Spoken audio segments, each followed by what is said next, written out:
Hello বন্ধুরা, আজকে তৈরি করব রসগোল্লা। 3 পোয়া দুধের ছানা বানিয়ে নিয়েছি, লেবু দিয়ে করেছি এটা। এখন ভালো করে মেখে নিতে হবে। করে এটা মেখে নেব, কোনো রকম ছোট দলা ঠোলা না থাকে। হাতে তালু দিয়ে শুধু ডলে ডলে করতে হবে।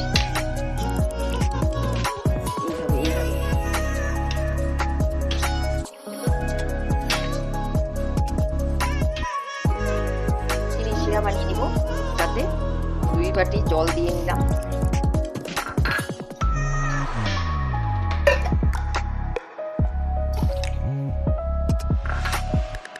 এখন 1 বাটি এই যে চিনি দিয়ে দেব। এখন এটা জাল হতে থাকবে, আমি ততক্ষণে ছানাটা মেখে নেব। এইভাবে খুব সফট করে মেখে নিতে হবে, কোনো রকম দলা থাকা চলবে না।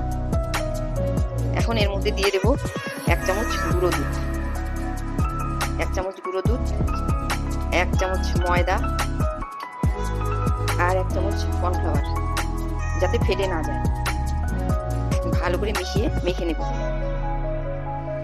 ছানাটা আমার খুব ভালো করে মাখা হয়ে গেছে। এখন গোল গোল করে বানিয়ে নেব।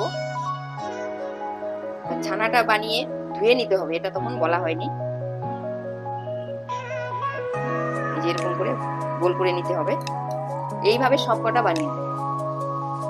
সবগুলো বানানো হয়ে গেছে, এখন আমি শিরাতে দিয়ে দেব। শিরাটা তৈরি হয়ে গেছে, এখন রসগোল্লাগুলো ছেড়ে দেব। আঠাটা হয়ে গেছে, এখন দিয়ে দেব।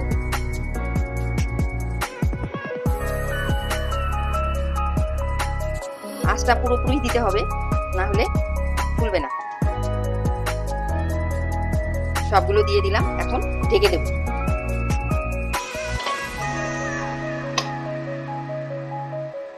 মাঝখানে একবার একটু হালকা নাড়াচাড়া করে দেব।